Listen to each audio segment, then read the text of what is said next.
Welcome in, everyone, to the It's Official podcast, the post-race review of Kentucky Derby 150. He's Jeff Siegel. I'm Jeremy Plonk, and we're both still looking for fierceness out there. Fierceness, where are you? Fierceness. Where are you? Oh, man. The favorite with one of the big laid eggs in Kentucky Derby history, finishing 15th. Second worst finish I can find in the history of the race, only behind Frisian Fire's 18th place finish in a year where it just rained and everybody made him the favorite for no reason. There was good reason to make not Frisian Fire, but Fierceness the favorite in Kentucky Derby 150. But Jeff, he just did not show up for work. We're going to talk about who did show up. We're going to celebrate Mystic Dan. We're going to take a look at Torpedo Anna, some of the horses from the undercard on Derby 150 and the weekend for the Oaks and Derby. We've got a lot to review, but give me your quick thoughts of the overview of the Kentucky Derby. Great day of racing. Everybody came back healthy and sound that I know of. So that won't be a storyline like it was last year. But the race itself was as thrilling a Derby as you could possibly imagine. I wasn't around in 1947, I think it was. Yes, it was. Okay, when it was that close. But this was a great Derby, not only because of the finish, but because it was in doubt to the very last jump. You didn't know who was going to win. We had some terrific performances by those that ran well. Others did not, but that's going to happen in a big race. And it still leaves room for further discussion. We still have the Preakness and the Belmont and all the good races in the midsummer and fall for 3-year-olds to decide it. So this is just a stepping stone. But and I was also glad to see Mystic Dan win, one for the little guys. You know, I always like to see that.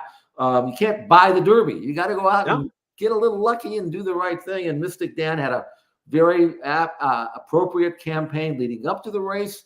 I actually thought, Jeremy, maybe you can tell me what you thought, but I was prepared to throw him on my ticket, on the main ticket, on Friday because of the off track. Then it didn't rain on Saturday, and they were running on a pretty much fast growing. So I reverted back to, well, I think maybe his race in the Arkansas Derby probably is more accurate than the runaway win he had in the mud. So I didn't use him, and I was sorry that I didn't. But it was still a great day of racing, great races on the undercard, lots to look forward to. I used him underneath. I thought he could land on the ticket, but I didn't have him in the top slot. I only had 2 horses in the top slot, and at the top of the stretch, I felt okay about it. Fierceness and Resilience. And Resilience was making a heck of a move. Let's go back to Travis Stone's call of Kentucky Derby 150 as we start our postmortem of Mystic Dan's Derby. It is wide open. Catching Freedom's going to come through toward the inside. They're off the turn. Mystic Dan cut the corner and grabbed the lead right at the top of the stretch. Sierra Leone and Forever Young are shoulder to shoulder with a furlong to go, but they've got 2 lengths to make up on Mystic Dan, who's begging for the wire. Forever Young and Sierra Leone keep on coming. Sierra Leone, Forever Young, and Mystic Dan. A wild finish. Here's the wire. Photo finish. 3 noses on the wire. Mystic Dan, Sierra Leone, and Forever Young in an international thriller. Great call there from Travis Stone that will be remembered for many years. It was almost an international incident we'll talk about, but what a ride by Brian Hernandez squeezing through on the inside. We'll take a closer look at that in just a moment, Jeff. Everything worked out, and it has to work out that way in the Kentucky Derby, right? We've seen that rail rally, whether it was Rich Strike, whether it was Buying That Bird, whether it was Street Sense. That has worked. That's been a good recipe, and Brian Hernandez has spent his career around Churchill Downs. He's seen it before from the jocks room, and he got to live it on Saturday. We speculated that the inside post would be a disadvantage because of the traffic, and Mystic Dan was 8th early. But he moved up midway and never left the rail. And turns out that 3-hole post that he had really paid dividends. You can see him come through in the inside and scrape paint. Whereas Sierra Leone, we figured he'd have to go take the circular route, which he did. Right. But Mystic Dan got through, but he had the acceleration to do it. I'll give him credit for that. It opened up, but you still have to have the horse to do it. Whereas Sierra Leone and Forever Young had to go outside, and of course at the end of the race, the difference was the trip. But I'm going to give Mystic Dan credit because he was right in where he needed to be. Great ride to get where he needed to be by Hernandez, and then the ability to win the race really with that acceleration he had in the upper stretch, and they'll be able to open up and then hang on for dear life. That was definitely the case. I mean, look, the 1.25 mile was getting to him for sure. That was the thing in the Southwest. He had that acceleration and went on at 1.125 miles. At 1.25 miles, he did come back to him a little bit, but not enough. And as you know, the tightness between the horses on the outside played out, and they were slugging with each other down the stretch. There's a real thought process with Tyler Gaffalione actually reaching out and putting his hand on Forever Young that the stewards should have at least lit the inquiry light here and taken a longer look at this. I don't believe that you have to rely on the jockey to post an objection in this case. You see here Gaffalione reaching out with the left hand, and he's going to put his hand on Forever Young in the next frame that we're going to see. And to me, when you see that frame and you see what happened in the stretch with the head-on replays that were available to the stewards, that could have warranted disqualification quite easily in a race where they have a precedence now since 2019 that they're not afraid to take a horse down in the big one. And this horse, they wouldn't even have to have taken down the winner because he didn't do anything. Let me put it first of all, the fact that there was no inquiry and then no disqualification is absolutely inexcusable. That's number one. Number two is if this were the NFL and those were referees, they would get an email the following day saying, your next assignment will be an exhibition game in Finland. The United Football League in the spring. Somewhere like that, because that is a bad miss. Okay, it didn't cost the winner. The winner would have remained the same. Right. But finishing second and third as opposed to third and second, there's a lot of purse money involved. There's a lot of exotic money wagered. Absolutely. That's the key. Yeah.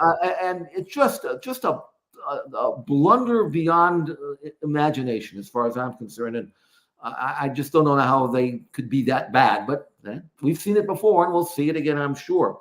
Right. And if you leave it up to the jockey to claim foul in this particular case, and the connections have done the honorable thing, we've seen quotes from the connections of Forever Young saying, look, our horse gave a valiant effort. We came up just short. We didn't feel the need to claim foul, but they're okay with it. As far as the purse money goes, that doesn't mean anything to the bettors. The bettors aren't okay with it, who missed by 6 inches, 8 inches from second in exactas, tries, supers. You've got tens of millions of dollars involved in the exotic wagers in that race.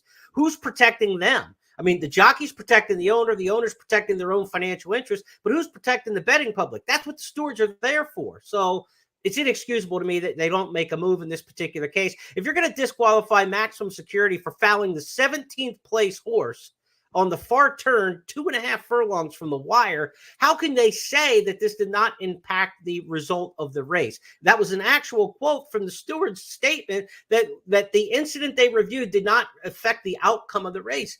Jeff, the final margin was 2 heads, a head and a nose, I should say. I mean, it's insane that your justification, but they're going to bring Tyler Gaffalione in on the 9th to review films. I guarantee you he's going to get some kind of suspension for this, for putting his hand on the other horse. Well, maybe, I mean, what does the public get out of the winner? Okay, yeah, you're right. It didn't affect the finish of the winner, not the second and third place. I mean, how can you be that incompetent? But again, security didn't impact the effect of the winner either. I mean, if you thought, what was it, Toddy, whatever the horse was that was 17th with John Gordon playing foul. I mean, long range Toddy. If you thought that impacted his finish in the race, I mean, come on. I know it's beyond belief. Double standard. I want to ask you though. In retrospect, I'm very effusive in my praise for Mystic Dan. I thought he ran a great race, even though he got through and all that. Mm-hmm. But could you make a case that he was nothing better than the third best horse in the race? Because Sierra Leone cost himself the race by lugging in, which he's done before. And if he ever learns how to run straight, which maybe he never will, he would have won. Right. And certainly Forever Young. I mean, he got beat 2 noses and he got bounced around like a ping pong ball from the 8th pole of the wire. And instead of just,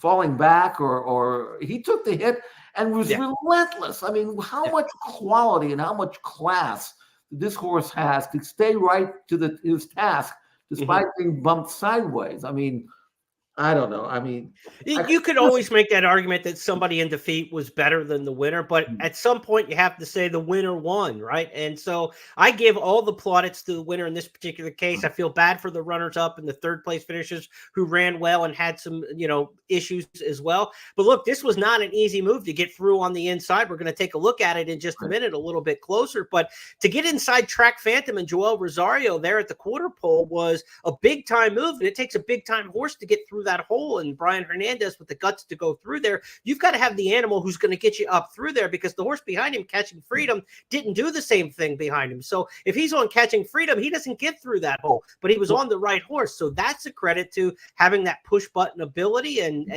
And so it's a credit to Mystic Dan in this particular case, because even with that same trip, not every horse wins the race. Catching Freedom does not win with that same trip. He kind of proved it in running right in behind him the whole way. Let's go back to the start here. We talked about bad neighborhoods in our handicapping, right? And we said the two Japanese horses starting right next to each other, the 10 and the 11, that could be kind of a bad place to be. I was like, look, for 8 through 12, we can problem. Let's go back and look at the start of the Kentucky Derby. It's actually 5 through 11 that becomes the bad neighborhood. Catalytic, the 5's going to break outwards. The Japanese horses don't break. And Jeff, as we talk about this, and we've got them in the box here, all kinds of traffic and issues. And the Japanese horses are back in the back now, in the red and the yellow cap back there. And then we get to the far turn. Here comes Sierra Leone up on a bunch of horses. He's got a wall in front of him. Forever Young's just to his outside, and he gets the first run. Sierra Leone's got to wait to that point.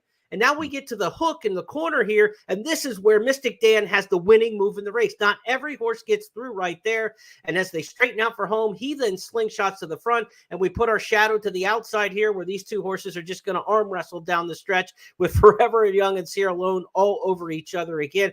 There was a lot of different pressure points in this race, Jeff, and man, it came down to 3 bobs. Well, first of all, it's a good thing for the winner that this race was 2024 and 1924, because that kid's over the fence 100 years ago. No jocks letting you through.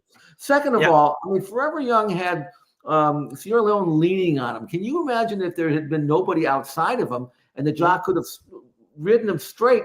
There's no doubt in my mind that that bumping cost him that more than this much. So he ran a great race. And of course, you can say Sierra Leone, if he had run straight, he would have won him. But at least his undoing was his own fault. Whereas poor Forever Young had no choice, and there's nothing he can do. But Mystic Dan, like I say, he got through. But give him credit for being able to quicken where everybody else looked like they were backing up. He was eager to get going. And let's not forget, you made mention about maybe the mile and a quarter was getting to him. Well, he's by Golden Sense, who was a terrific miler who gets milers, and I'm not really sure Mystic Dan was all that through with that last furlong, but he stayed it. And give him credit for that. I was impressed. My dog Graham is taking part in the commentary here. He agrees with just about everything you said. Graham, settle down, my friend. Graham would have had the exact, if, or maybe he would have had, he would have had the exact if Forever Young gets up. And he should have. Yeah.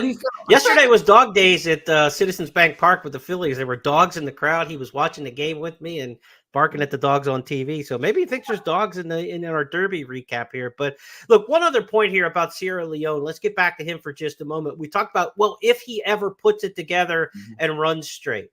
I'm to the point now that I don't think he ever will. And it's not mental. To me, it's physical with him.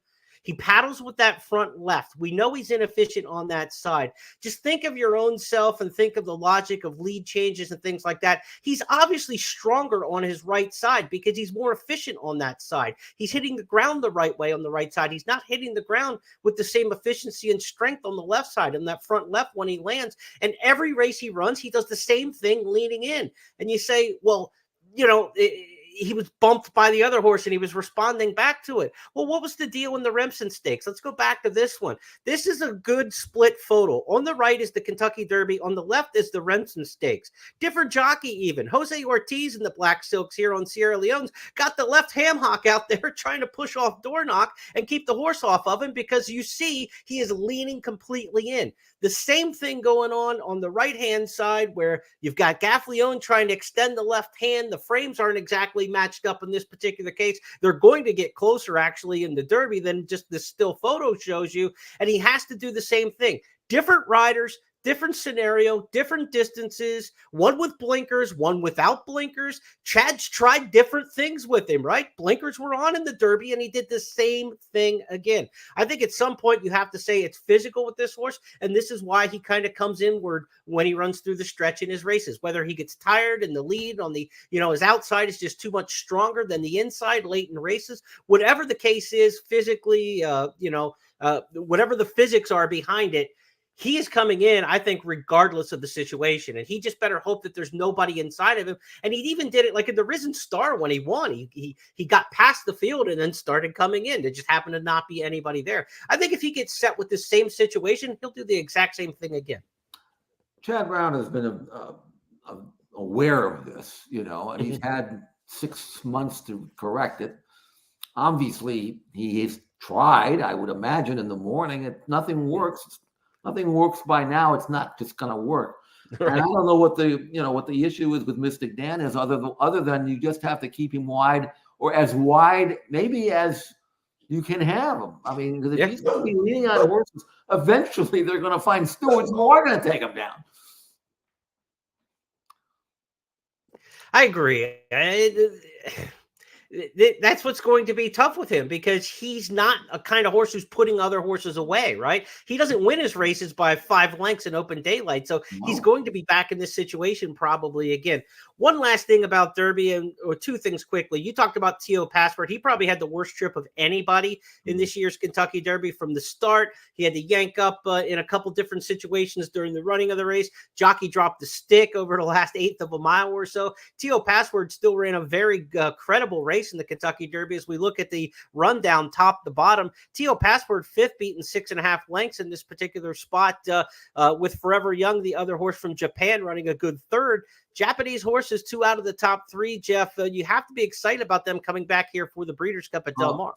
And to see how inexperienced and without a foundation T.O. Password had coming into this race, and for him to run that well, when he comes back, and I assume he will at Del Mar for the Breeders' Cup, along with and hopefully he, Forever Young, and both these colts will be in good form when they come back. I mean, they are going to be salty. I mean, in the Classic for sure, at 1.25 miles. There are a lot of good things here. You mentioned resilience earlier on, when how well he ran for as far as he was able to run. Phil D'Amato saying Stronghold's going to back up to a middle distance now. He kind of ran a similar race, not as good as Resilience, but he too was right where I wanted him to be, and then couldn't follow through. And then the rest of these horses, I mean, even Endlessly wasn't terrible. And the funny thing about Endlessly is you can say, well, they made a mistake by not running him to the American turf. Didn't matter, because they won that race with a different horse. So it didn't really make any difference there. But he'll go back to grass now. Dornoch, the horse we thought would show speed, never did, and never really was a factor. Track Phantom ran as far as he could possibly run. And then that was the end of that. We talked about Fierceness and how disappointing he is. Just a touch, I thought, would be distance challenged, and he was. So there was a lot of things that we kind of expected was going to happen. Not everything, but it was I thought, a pretty formful race with horses running well that maybe we didn't think were going to run quite as well, but we thought, legitimately belonged, and again, anxious to see what happens next. And as for Fierceness, I don't have a gauge on him, but my gut tells me it's got to be something physical. This was not the trip. And we talked about this. We said, if he doesn't win this race, if he doesn't run well, it's not going to be the trip that gets him beat. It's going to be the fact that he just didn't show up. And he just didn't show up in this race. He's 3rd, 6 furlongs, 1:11 and change, which is modest by Kentucky Derby standards. There are many derbies much faster than this. He was in the 3-path turning for home. He had no dirt in his face. There's no excuse for him to drop anchor like that. But I'll tell you, Jeff, I got nervous. The first thing I did at 10:30 in the morning, I think the first race on Derby Day was 10:30. They did a paddock interview when the Churchill simulcast signal came on just after 10 a.m. And Caitlin Free was up on the jockey's porch, and she interviewed John Velasquez. And I thought he had just left a funeral. He was riding the Kentucky Derby winner that day. And every question she said to him, he was just downplaying everything. And he's like, yeah, there might be more speed in here than we thought, and we don't want to go that fast. And just, it was one excuse after it left a bad pit in my stomach at 10 a.m. for the way the rest of the day might go for that horse. And then I got to the point of gambling on the race, and I was like, do I peel back? Do I peel back? And I'm like, nah, go with what you've seen. You've studied too much to get swayed by, a jockey interview. But I'm telling you, he threw water on the favorite, it felt like, at 10 o'clock in the morning. I didn't have a good feeling about that at that point. And then when Mind Frame, a horse we're going to take a look at a little bit later, wins, Rapoli's going around saying maybe that was the best 3-year-old in America. And I'm thinking, you got the favorite for the Kentucky Derby. What are you talking about? Yeah. I don't know if that camp thought they were going to run that well. By the time it got to 6 o'clock on 6:55 on Saturday, I'm not so sure. I'm not 100% sure they knew they were bringing their horse at their best into the race. I mean, I know he worked great a week ago. Right? That half mile that he galloped out, he basically worked 7/8 and dropped jaws. He worked great, but from that work until race time, I don't know if he was the same horse. He certainly didn't run like it. And you could talk about how, if he takes pressure, he wilts. Watch the Breeders' Cup Juvenile. He didn't lead the Breeders' Cup Juvenile until they turned into the stretch. He sat between horses in that race. Everybody talks about how, he's got to have the lead all to himself. You and I discussed this in the handicapping. We've seen him do that. He got the trip he got in the Breeders' Cup Juvenile, basically, in the Derby. And he's not the same horse for whatever reason on particular days that he is on others. Yeah, something's amiss there. Yeah. That colt that won the Breeders' Cup Juvenile only virtually won a tag team race and still drew off and pulverized everybody was not the same horse that ran last Saturday. And if he had been tagged late or maybe tired in the final furlong, okay, but he literally stopped, and there was no excuse for stopping. He was outside, breezing along. Pace was fast, but not that fast, and nobody was outside him. He moved when he wanted to move, and he was off the bridle in an instant. So I hope they can figure it out, because right now, Endlessly looks to me like he is carrying a burden of being of the negative more than the positive that he has in his race record, and that's gonna haunt him down the road. Well, let's turn the page on Derby 150 to the 149th running of the Preakness Stakes. That's next in Baltimore in just under 2 weeks' time. Now, who will show up in Baltimore? Well, we'll find out in the entry box, at least on Monday. So we're 6 days away from entries for the Preakness Stakes. Here are the probables right now, or the possibles, we really should call them. Mystic Dan, the Kentucky Derby winner, he had a better day, third day after the Derby than immediately after. And Kenny McPeak, instead of sending him to Saratoga right away, as the plan might have been, decided he's going to keep him at Churchill. He's going to train down there, and he's going to make a decision on entry day on what to do for the Preakness Stakes. That feels a little better than it did, say, 24 or 48 hours ago. Just deal for D. Wayne Lucas, 17th in the Derby. He'll try to pull an oxbow and rebound and win the Preakness Stakes for Lucas. Muth and Imagination, the two horses from Bob Baffert from the West Coast, they will vie for, amongst favoritism, certainly the favorites if Mystic Dan is not in the race. Copper Tax, the local winner for Gary Capuano of the Federico Tessio. Lucas has a second bullet possibly to fire in the Pat Day Mile winner, Seize the Gray. Steve Asmussen, who always supports the Preakness, it seems, got Informed Patriot with an automatic berth through his win at Oakland Park in the Bathhouse Row. Chad Brown still on the fence, as is Butch Reed with Tuscan Gold and Uncle Heavy, respectively. They could go in the Peter Pan this weekend or go to the Preakness. Well, though, by Saturday, obviously, if they go in the Peter Pan, that race will enter Wednesday for Saturday. I'm thinking the Wine Steward for Mike Maker might make an appearance late in the game. Nobody's talking about him right now, but I think he could be an 11th hour entrant in this race. He just worked this past weekend. He ran a bang-up second to Encino in the Lexington, his only start this year. He would make a lot of sense. And Mugatu, the horse who was on the also eligible list for Jeff Engler, 5th in the Bluegrass, also eligible for the Derby. He was listed today as a possible for the Preakness Stakes by Pimlico officials. So, Jeff, we've got 10 right now. We'll see how the field shakes out over the next 6 days. I sure hope Mystic Dan runs, but I only hope he runs if he's good. I mean, he's healthy enough to run. I don't want him to run him back, and I don't think Kenny would do this just because he's got a chance at a Triple Crown. It was a hard race he ran. I mean, he was fully spent, and now you're coming back in 2 weeks. If it's good for the horse, if he's screaming and kicking and playing And even sometimes that's not a good indication. But if he is, and they want to take a shot at this, I hope it'll help spice up the race and the TV ratings. And by the way, I still can't figure out why the ratings for the Derby was the best since 1989. If you knew there was going to be this exciting of a race, okay, I could see watching it, but who knew? Yeah. Right?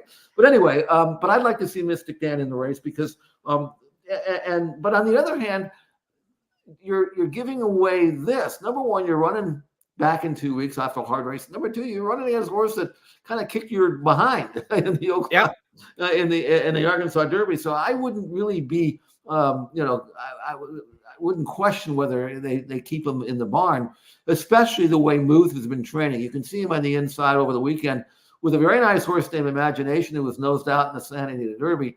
And I thought, Jeremy, that in 111 and 2, this looks like the easiest 111 and 2 you're ever going to see. I think Muth looks spectacular here, don't you? Yeah, he's going the easier of the two, I think, in here. He's coming out of that win against Mystic Dan in the Arkansas Derby where he did it pretty handily that day. Imagination coming off a tougher race. Imagination never wows anybody. He's always kind of in the fight. But you'll notice here at the end of the work, he's got to really be chirped on here to try to keep up in the gallop out. And it was certainly an easier drill for Muth, who is going to be the Preakness favorite, I believe. Maybe even if Mystic Dan shows up in there. Of course, we know Baffert's won the Preakness 8 times.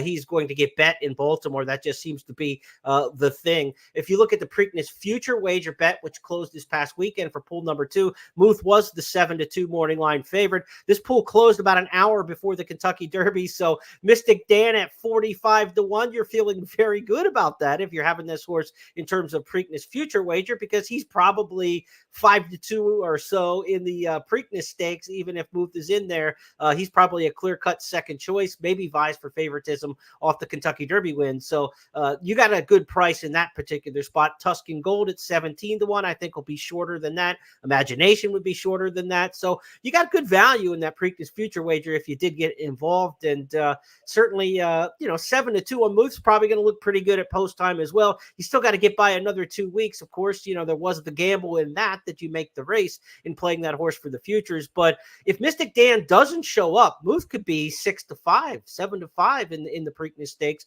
and 7-2 would look like pretty decent value in that respect, Jeff. Yeah, especially considering that there's no way you can dismiss his last win because the Derby winner came out of that race. Right. So it was a legitimate race. Then you've got the Baffert factor. Then you got the fresh horse factor. And then you have the workout. So, I mean, and plus he's a tactical horse where he doesn't need help. He can make his own trip. So, and he's a good horse. They paid a lot of money for him. I'll never forget my first experience with Muth. It was early last summer, and I had heard about him. No, it was actually in the spring, I think. Anyway, it doesn't matter. So I went over to Baffert's barn to talk to him about something, and I said, "This colt you spent all that money for. I mean, how's he doing? Where is he? Can I see him?" He says, "Turn around." I turned around, and this horse was like 3 feet away from me, within kicking range. He could have kicked me. I said, "That's him?" I said, "Yeah." I said, "You should have told me. I could have backed up and backed right into him. Then I would have been in big trouble." So I've always followed him. I've always liked him. I did think there was a time where I thought maybe he had distance limitations. But now that he's an older, more mature 3-year-old, I don't think a mile and 3/16 is going to bother him. He just won going a mile and 8 and did it easily. And we talk about Mystic Dan. The mile and 3/16 might be best for him, actually, in the Triple Crown Series. He got the Derby to a mile and a quarter. Does he get another mile and a quarter at Belmont, in the Belmont run this year at Saratoga? He's probably better a little bit shorter. That wire got to him in time, I think, in the Derby. So if you're the Mystic Dan camp and you want to win another Triple Crown race, you have that judgment of, is a 16th of a mile shorter better, or is waiting the extra 3 weeks to the Belmont Stakes better? That's the kind of decision that they have to make with Kenny McPeak and his ownership group from Arkansas. So that's a look as we look ahead to the Preakness Stakes. Let's go to our third topic of 5 this week on It's Official.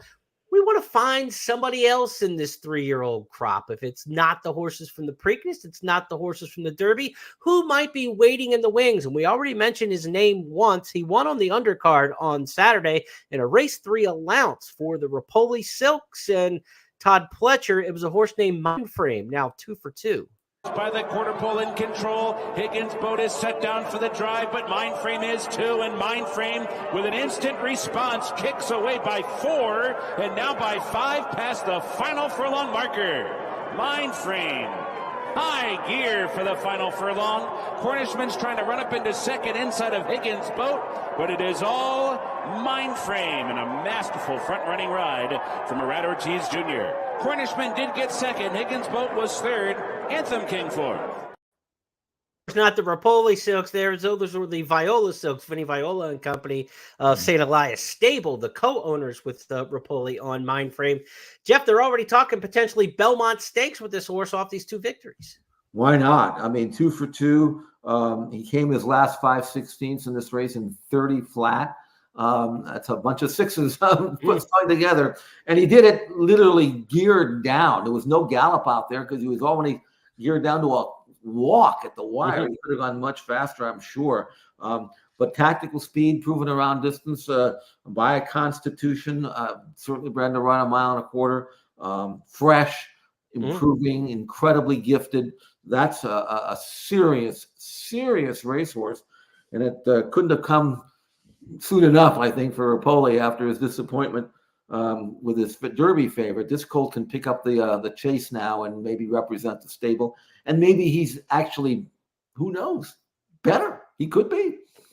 We'll find out. But if you're running this horse in the Belmont and you're done with Fierceness for the Belmont Stakes, then there's something more amiss than just a horse who, got misfired and didn't like the pace scenario. So this will be a good tell, right? If this horse Mindframe is in the Belmont Stakes and Fierceness isn't, when are we going to see Fierceness again? The Travers off like a 4-month layoff and try to come out? Maybe, I don't know. I mean, they're going to run the horse I think is going to win. And maybe this is their real star that they didn't even know was the star until now. Yeah. Maybe Fierceness has got to play second fiddle now to this colt. And based on what I've seen, I mean, this colt's got so much more to prove, but I mean, what a way to start off a career. 2 for 2, fast on figs, and never asked in either one. He could be the horse waiting in the wings for this 3-year-old crop. He could be the Archangelo maybe of 2024, like last year, made his debut in the Triple Crown Series and upended the horses who were veterans of the Derby and Preakness. Now, think maybe not even Archangelo, but maybe Arrogate. Let's talk about a horse who really hasn't done anything to this point in terms of the Triple Crown discussion, and maybe for later in the year. Arrogate, of course, made his big launch into stardom in the Travers Stakes later in the year. What about a horse, Knightsbridge? We talked about him earlier this year. We thought he might show up in the Pat Day Mile, but he wasn't entered in the Pat Day Mile for Bill Mott. Let's give fans a chance to see Knightsbridge in his only start this year. He won his debut at Churchill by about 10 in the fall, and he came back at Gulfstream and ran a banger first time back. And they're at the top of the stretch. Junior Alvarado and the son of Nyquist, Knightsbridge, now get a clear lead. They're 3 on top. C-Streak has done everything he can, but what he cannot do is stay with Knightsbridge. Knightsbridge delivers a big-time run in his seasonal debut. He'll be geared down and 6 lengths in front. Knightsbridge, sharp. Now, we're not talking Belmont Stakes with Knightsbridge likely, so there are some other options. But, Jeff, he didn't make it back on the work tab on Derby weekend. And, again, we thought we might see this horse. The original thought was he was going to be pointed towards the Pat Day Mile. Either that or maybe the Peter Pan, but now I'm not sure what is going on with him because he had a healthy work pattern after this race. In fact, he worked on the 27th at Churchill, which was normal, but the following weekend, which was Derby weekend, he didn't work. And I said, well, okay, maybe he's an off track, whatever. Maybe they missed some time with him. I don't know. But now we're all the way around to Tuesday, and there's still no works for him. So now he's gone, 10, 11 days without work.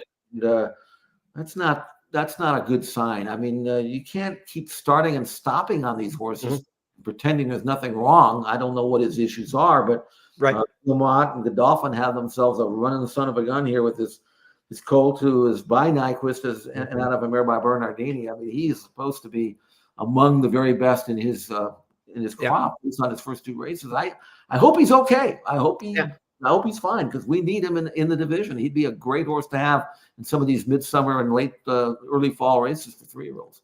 If you're going to get restarted, they've got the Matt Win for $400,000 at Churchill on June 9th, day after the Belmont Stakes. You could cut, you could keep him around one turn and try the Woody Stevens, but that's a tough race coming, first time in stakes company against top-notch sprinters on Belmont Day. Of course, all the big goals are in July, the Haskell July 20th, 27th for the Jim Dandy. Those are the races that your late season horses are going to start to get, into the discussion for. Maybe we'll see a horse like Knightsbridge in that. So two of them waiting in the wings, we think could be Mindframe and Knightsbridge as we turn the corner here past the first leg of this year's Triple Crown. Now, on Friday, it was a super performance by the winner of the Kentucky Oaks. Her name was Torpedo Anna. Jeff, a big Tom Petty fan, of course. Damn the Torpedoes, Tom Petty's 1976 album. Not to be petty, they damned the Torpedoes in the Kentucky Oaks. And Jeff, a couple hit songs off that album were Don't Do Me Like That and Here Comes My Girl. Right. Here she came in the Kentucky Oaks. She was awfully, awfully good. Torpedo Anna is still there, and Ways and Means is right alongside, and Just FYI is making her run, and the three of them will come to the top of the stretch. 3/4, 111, 175, and they're into the stretch, and Torpedo Anna tries to take them all the way. Just FYI has moved up on the outside. Ways and Means has started to get way. Regulatory Risk has run a big one, and is down the center of the track. Torpedo Anna still going strong at the 16th pole. Oh, she's got plenty left. And Brian Hernandez and Torpedo Anna dominate the 150th Kentucky Oaks. So it's Torpedo Anna, same connections as the Kentucky Derby. First time since the 50s when Ben Jones won it as a trainer, the Oaks Derby double. Kenny McPeak pulls it off. And first time since Calvin Burrell officially in 2009 pulled it off for a jockey and Brian Hernandez. They look kind of similar in the stretch to the inside and with a clear lead about the 8th pole, but they did it in different styles, of course. Mystic Dan coming from further off the pace, and Torpedo Anna just went and took the race right to him from the start, Jeff. Just a $40,000 yearling. Somebody's got a pretty good eye in that barn. But Torpedo Anna, I mean, if you looked at her form, her only defeat was in the Goldenrod when she was second to Intricate, who was really good at that time. Her comeback win in the Fantasy was spectacular. She handled the off track, which was the first time that she had to try it, beautifully. And here's another thing that I loved about the race is that she'd run 4 times, and in none of her races did she really show a lot of tactical speed. She laid off the pace and made a run. This time she said, forget that. I'm just going to go to the front and run everybody to the ground, which is exactly what she did. And if you looked at the video of that race down the backstretch, she was just galloping. I mean, she said, well, this is nice. Nobody's going to be kicking dirt in my face. I'm just going to be galloping along. And you and I both liked the Just FYI in this race because we thought she needed her last race. She was coming back to the race. She trained really well since. Just FYI ran her behind off. She ran her race, yes. Every chance she fired her best shot. She ran as good as I thought it would be needed to win a race like that. And Torpedo Anna just said, get away. Yeah. So 2 good fillies. They'll meet again probably, I'm sure, somewhere down the road. But right now, the versatility that Torpedo Anna has makes her look pretty darn formidable in any race she runs. And by the way, her number was very, very strong in this race. It wasn't like she got lucky and won the race. I mean, she actually got a better number than the champion who Matic got the same day. So, I mean, it's not like she's slow. She's fast. She's good. She's versatile. And she's on top of the division easily at this stage.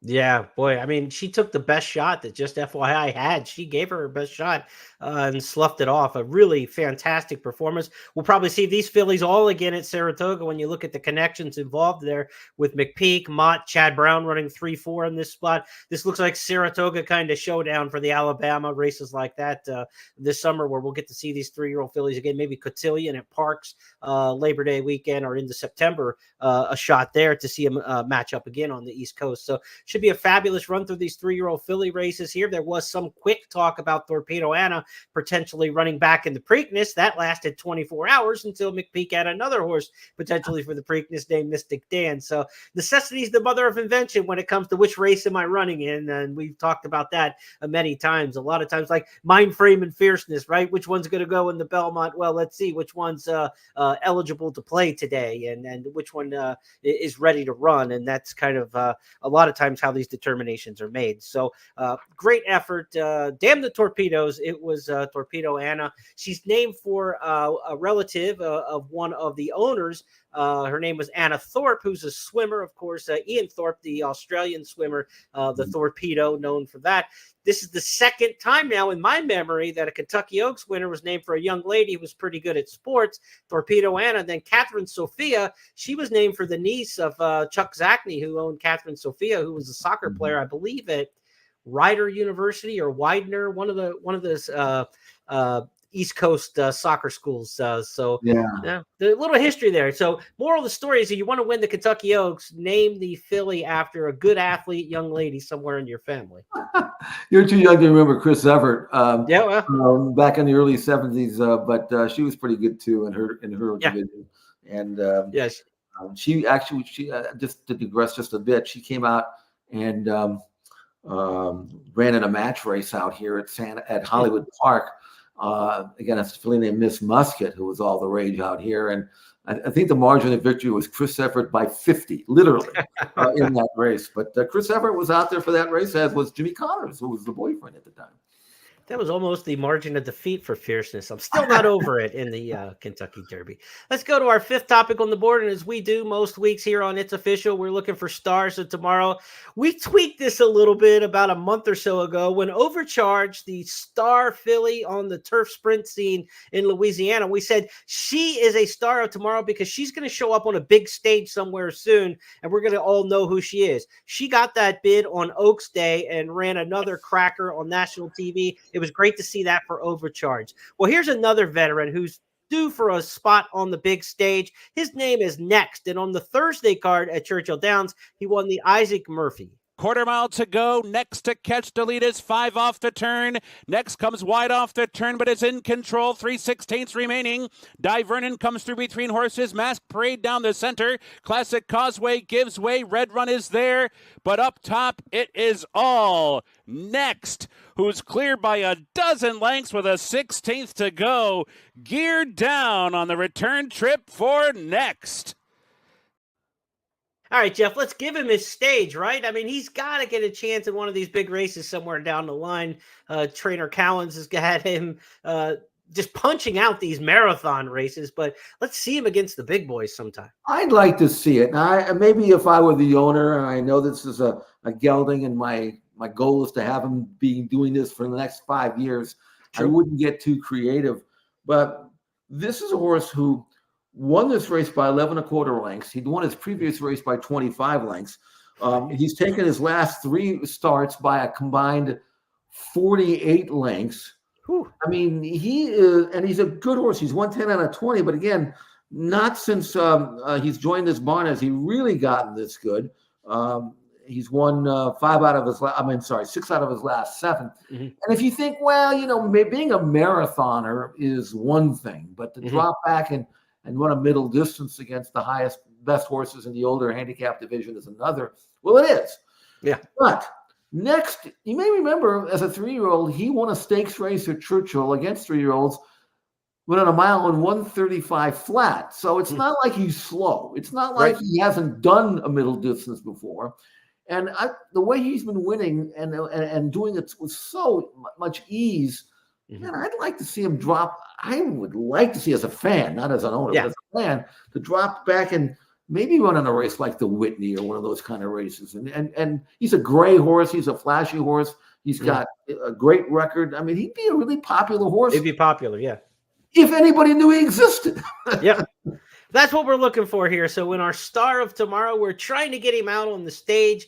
You had to be watching on Thursday to catch him at Churchill Downs. Maybe we can get him on one of these main act races coming up on a Saturday here over the course of the summer. But next is a very, very cool horse. And all kidding aside, right, it's if you've got an ATM machine who can just keep racking up victories, stay healthy, he's not hard on himself in these races, more power to the owners too. But as a fan, it'd be fun to see him take on some of these other big challenges. But I certainly wouldn't pressure somebody with a horse like that to do anything more than what they want to do with him and what's best for him, obviously. But be pretty cool to see him in one of these races over the course of the summer. Even at Churchill Downs, if they want to bring him back for the Stephen Foster, it'd be kind of cool to see him there over a track we obviously know that he likes after winning that big race in the Isaac Murphy. So that's going to wrap up our It's Official review of Kentucky Derby 150 and the pomp and circumstance around it.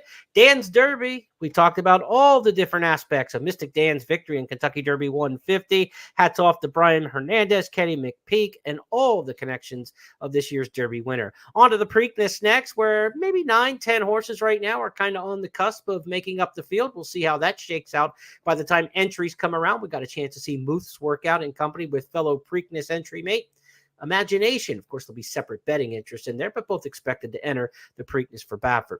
Waiting in the wings, who might be the 3-year-olds who play the role of Archangelo this year, or maybe Arrogate from years past? We gave you 2 names to watch there in Mindframe and Knightsbridge. Not to be petty, we damned the Torpedoes with Torpedo Anna, dominant winner of the Kentucky Oaks. What a performance she put on Friday through the slop. And our star of tomorrow is pretty darn good today, but we hope he gets his chance to shine in the spotlight.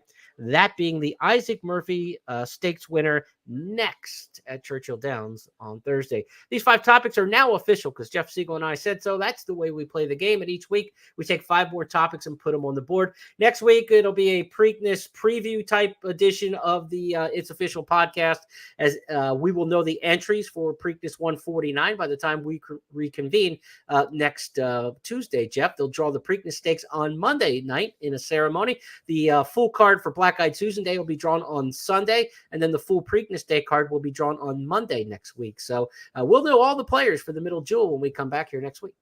Yeah, and let's not forget on next Tuesday we'll have our never way too early weather report, which was actually sort of accurate this year. You're pretty accurate with that, yeah. Well, we had 40% chance of rain with good, otherwise good weather, so they got one right, the weathermen. I wouldn't expect them to make it 2 in a row. But looking forward to a great day of racing on, and of course the Black Eyed Susan as well on Friday. But week from Saturday, a great series of stakes races are always offering good gambling opportunities. The Preakness certainly will be fun as always, and then on to Saratoga for the Belmont. So looking forward to another great month of racing here on all fronts.